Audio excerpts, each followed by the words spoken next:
Welcome to our platform. आज हम बात करेंगे एनसीईआरटी कक्षा 7 के अध्याय 5 के बारे में, जिसका नाम है जल। इससे पहले हमने 4 चैप्टर कंप्लीट कर चुके हैं।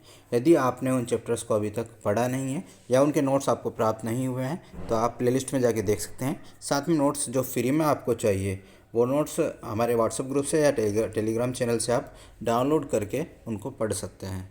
यह हमारा 5वां अध्याय है, जिसे हम पढ़ते हैं जल के बारे में।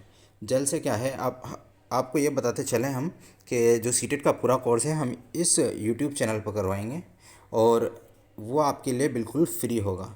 पूरा एनसीईआरटी आपके लिए फ्री रहेगा। बीच बीच में हम सीडीपी क्लासेस भी लेते रहेंगे, तो वो भी आपकी फ्री रहेंगी। साथ में नोट्स भी फ्री हैं जो आप व्हाट्सएप ग्रुप से जाके डाउनलोड कर सकते हैं। तो शुरू करते हैं जल के बारे में। जल किस प्रकार से हमारे पास में प्राप्त होता है। तो जल की बात करेंगे तो ये सूर्य ताप के कारण क्या हो जाता है, वाष्पित हो जाता है। वाष्पित मतलब वो वाष्प के रूप में बदलकर वायुमंडल में विलीन हो जाता है। वहाँ पर ठंडा होने के बाद जल वाष्प क्या होता है, संघनित, जो कि हमने पिछले चैप्टर में पढ़ चुके हैं। संघनित क्या होता है, उसके बाद में संघनित होकर क्या बन जाते हैं, बादल निर्माण। ये भी हमने पिछले चैप्टर में पढ़ा था। उसके बाद में बादलों से क्या प्राप्त होती है, हमें वर्षा होती है और हिमवृष्टि। और वापस से जो हमारा पानी है वो कहाँ जाता है, जल कहाँ जाता है, धरती पर आ जाता है। तो ये जो पूरा साइकिल है इसे हम क्या कहते हैं, जल चक्र। जल का चक्र का मतलब क्या हुआ, पहले वो वाष्प बनेगा, वाष्प बन के वायुमंडल में जाएगा, वायुमंडल में जाने के बाद में वो बादल निर्माण होगा और बादल निर्माण से हमें क्या प्राप्त होगी, वर्षा। तो जल से वापस जल हमने प्राप्त कर लिया, इसे हम जल चक्र कहेंगे। आगे हम बात करेंगे जल की। ठीक है, जल कितने प्रकार का होता है, 2 प्रकार का, लवणीय जल और अलवणीय जल। लवणीय जल होता है वो पीने योग्य नहीं होता, जबकि अलवणीय जल पीने योग्य होता है। अब ये पीने योग्य क्यों नहीं होता, क्योंकि इसमें किसकी मात्रा अधिक होती है, NaCl की मात्रा अधिक होती है। कहाँ पाया जाता है, महासागर व समुद्रों में। तो लवणीय जल कैसा होता है, पीने योग्य नहीं होता।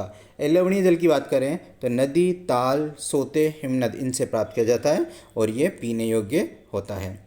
आगे हम बात करेंगे कुछ प्रमुख नदियों के बारे में, जिनसे जो है हमें पानी प्राप्त होता है, जल प्राप्त होता है और फेमस है। तो अफ्रीका की जो फेमस नदियां हैं उनके बारे में नाइजर, कांगो, नील और ऑरेंज, ये जो नदियां हैं वो अफ्रीका की फेमस है। वो मिलान करके आपके सीटेट में आता है, वहाँ से आप इन्हें जो है आसानी से सोल्व कर सकते हैं। वहाँ पर अफ्रीका में ही एक झील पाई जाती है जिसका नाम है विक्टोरिया झील। तो चारों तो नदियाँ याद करनी है, साथ में एक झील याद करनी है।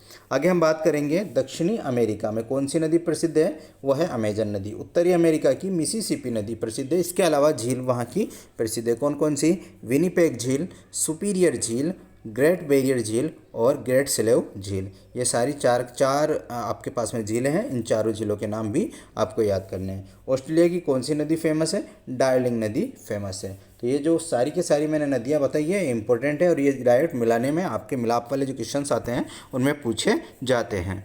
आगे हम बात करेंगे जल का वितरण। जल किस प्रकार हमारी धरती पर विद्यमान है। अगर बात करें पृथ्वी पर तो जल कितना है, 3/4 भाग है और 1/4 भाग क्या है, हमारे जो है स्थल है और 3/4 भाग पर जल है। मतलब कितना सारा जल है हमारी धरती पर, वो आप हम एज से समझ सकते हैं कि 75% जल क्या है हमारे पास में अवेलेबल है और एक जो हमारे पास में 25% क्या है, भूभाग वाला हिस्सा है। तो आगे हम बात करें, जब इतना सारा जल है फिर भी आपने ये बार बार सुना होगा कि जल की क्या आ रही है, कमी आ रही है। तो उसका रीज़न क्या है वो आपको बता देते हैं। इसका वर्गीकरण अगर हम पढ़ेंगे तो जो महासागर का जल है वो है 97.3, जबकि हम भूमिगत जल की बात करेंगे तो 0.68 के लमसम ये हमारे पास में क्या है, भूमिगत जल है। अगर हम इन दोनों को देखेंगे तो आप यहाँ पे एक चीज़ देखोगे कि जो ये महासागर का जल है 97% है, तो ये क्या है, पीने योग्य नहीं है। जब पीने योग्य नहीं है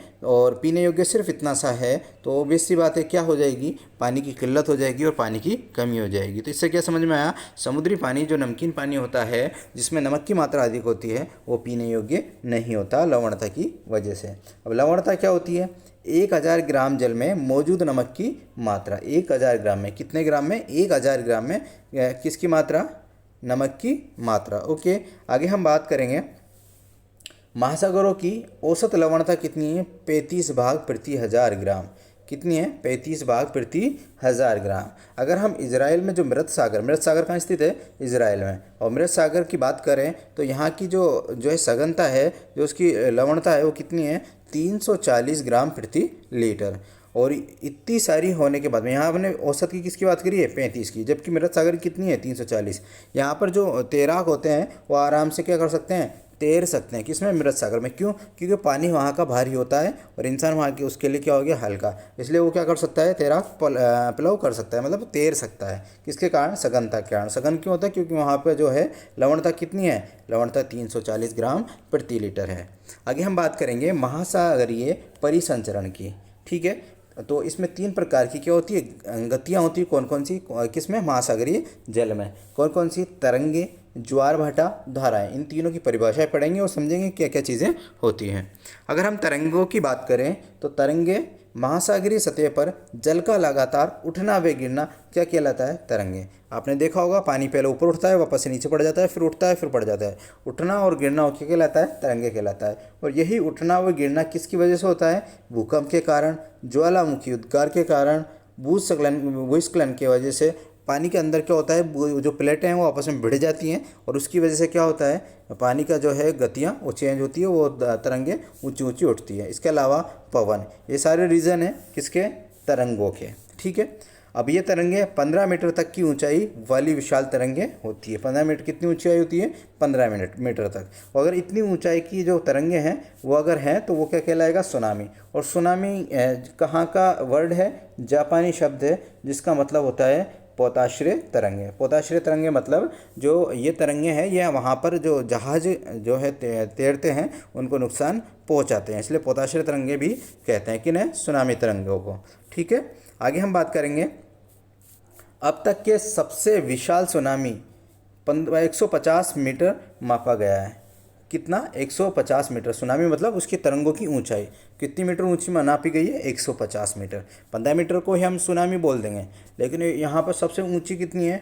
150। सोच लो कितना भारी है, क्या आया होगा? सुनामी आया होगा। और रफ्तार, वहाँ की जो रफ्तार, हवा की रफ्तार है उसमें कितनी है? 700 किलोमीटर प्रति आवर की रफ्तार रहती है वहाँ के वायु की। आगे हम बात करेंगे भारत व सुनामी। भारत में सुनामी कब आया उसके बारे में। देखो, भारत में जो सुनामी आया वो आया 26 दिसंबर 2004 को। आया कहाँ पर? हिंद महासागर में। ठीक है, और कारण क्या था इसका?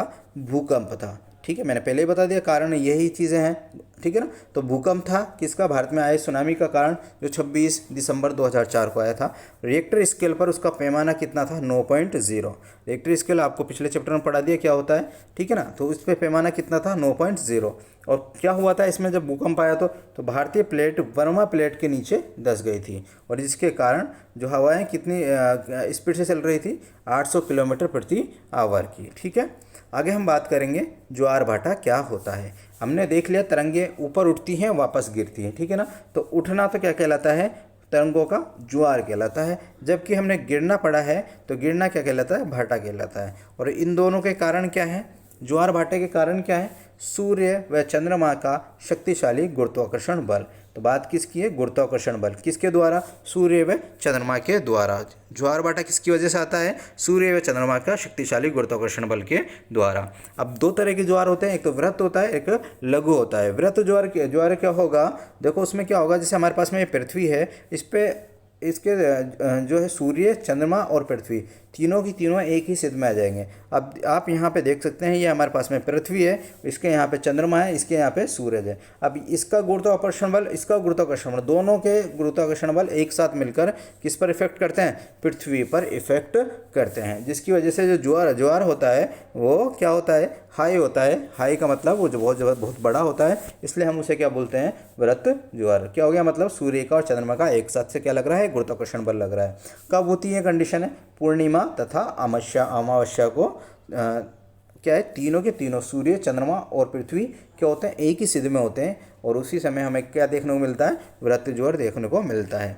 वृत्त ज्वार के फायदे क्या है? फ़ायदे ये हैं कि इससे हम क्या करते हैं, मछली पकड़ने में काम आता है। जैसे ज्वार ऊपर आता है तो जो मछलियाँ हैं वो किनारे पे आ जाती है, आराम से मछलियाँ पकड़ सकते हैं मछली पालन करने वाले, मछली पकड़ने वाले।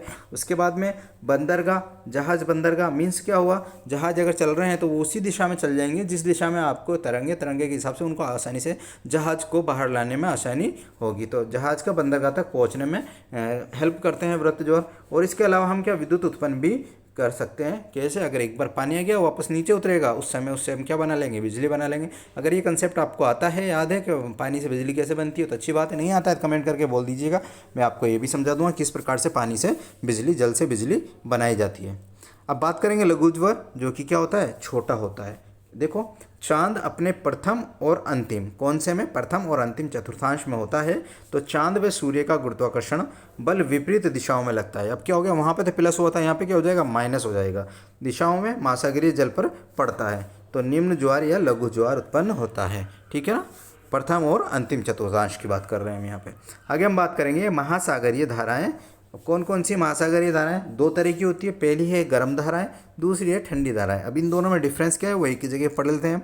गर्म धाराएं क्या होती है, ठंडी धाराएं क्या होती है। जो गर्म धाराएं हैं वो भूमध्य रेखा क्षेत्र में उत्पन्न होती है। क्यों होती है भूमध्य रेखा क्षेत्र में, क्योंकि भूमध्य जो रेखा क्षेत्र है उस पर सूर्य दो बार अपना क्या करता है, सीधा पड़ता है। ठीक है ना, एक बार उत्तरी ध्रुव में, उत्तरी फील्ड में जाता है, फिर दूसरी बार दक्षिणी में जाता है। तो दो बार वहाँ पे क्या हो गया, सर पर सूर्य रहता है तो वहाँ पे गर्म एरिया रहता है। वहाँ से हम क्या, कैसी धाराएं मिलती है, गर्म। और जबकि हम अगर ध्रुवों की तरफ जाएंगे तो कैसी मिलेगी हमें, ठंडी। तो ध्रुवीय क्षेत्र में कैसी, ठंडी।